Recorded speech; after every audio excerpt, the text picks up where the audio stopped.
বাসায় যখন রান্না করার কিছু না থাকে তখন সবার আগে আমার মাথায় যেটা কাজ করে সেটা হচ্ছে ডিম আলুর ঝোল।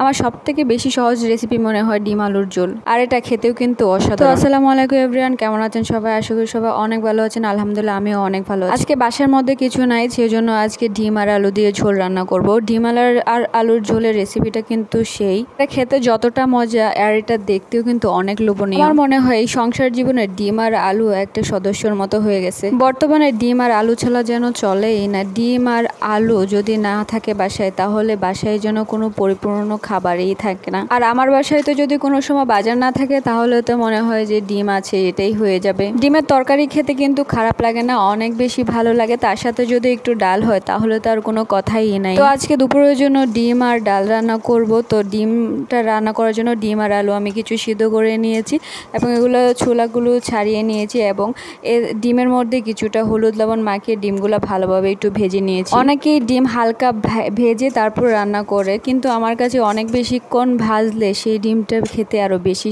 টেস্ট লাগে। তাই অবশ্যই আমি ডিম রান্না করার আগে ডিম অনেকক্ষণ পর্যন্ত ভেজে নেই। তো ডিমগুলো ভাজা হওয়ার পরে আমি একটা কড়াইয়ের মধ্যে কিছুটা পেঁয়াজ আর রসুন কুচি দিয়ে ভালোভাবে ভেজে নিয়েছি। আপনারা চাইলে পেঁয়াজ আর রসুন কুচি অবশ্য পেস্ট করে দিতে পারেন। পেস্ট করে দিলে মনে হয় আর বেশি ভালো হবে, কিন্তু আমি সময়ের জন্য পেস্ট করতে পারি না, সেজন্য আমি কুচি কুচি করে এগুলা ভেজে নিয়েছি। এবং এই পেঁয়াজ কুচির মধ্যে সব ধরনের মশলা আমি দিয়ে দিয়েছি। মরিচ, হলুদ, ধনিয়ার গুঁড়া যা আছে এবং সাথে একটু গরম মশলার গুঁড়াও দিয়ে দিয়েছি। এখন সবগুলা মশলা একবারে একটু ভালোভাবে একটু কষিয়ে নেব। অল্প কিছুক্ষণ কষিয়ে নিয়ে কিছুটা আলু আমি পেস্ট করে নিয়েছি। অল্প একটু আলু পেস্ট করেছি আর অল্প একটু আলু আস্ত রেখেছি।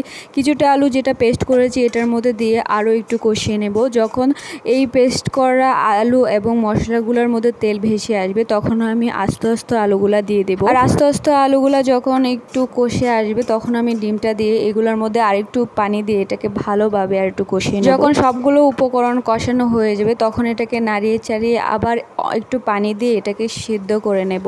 তো ডিমটা যখন হয়ে আসবে, তখন এটার মধ্যে কিছুটা জিরার গুঁড়া দিয়ে আমি ডিমটাকে নামিয়ে নেব। তো অনেকে অনেকভাবে ডিম আর আলুর ঝোল রান্না করে খান, কিন্তু আমি এভাবেই খেয়ে থাকি। মানে আমার কাছে এভাবেই সহজ মনে হয়। এবং আর এটা এভাবে যদি রান্না করে, তাহলে যারা ডিম পছন্দ করে না অবশ্যই তারা ডিম খেতে চাইবে। মানে যারা ডিমের তরকারি আর কি খেতে চায় না, তারাও ডিমের তরকারি খেতে চায়। লো বাজেটের তরকারি হলেও কিন্তু ডিম আলুর ঝোলটা কিন্তু জনপ্রিয় একটা খাবার। বাঙালি হয়ে যদি ডিম আর আলুর ঝোল না খেয়ে থাকেন বা ডিম আর আলুর ঝোল পছন্দ না করেন, তাহলে আপনি বাঙালির পর্যায়েই পড়েন না। ডিম আর আলুর ঝোল যদি বাঙালি হয়েও পছন্দ না হয়, তাহলে আর কিছু বলার নাই। বাঙালিতে তো একটা কথাই আছে, সস্তা মানের জিনিস বস্তা ভরে খুঁজে হচ্ছে বাঙালিরা। আর খাবারের মধ্যে সস্তা বাজেটের খাবার হচ্ছে এই ডিম আলুর ঝোল। তবে খেতে কিন্তু খারাপ না, অসাধারণ।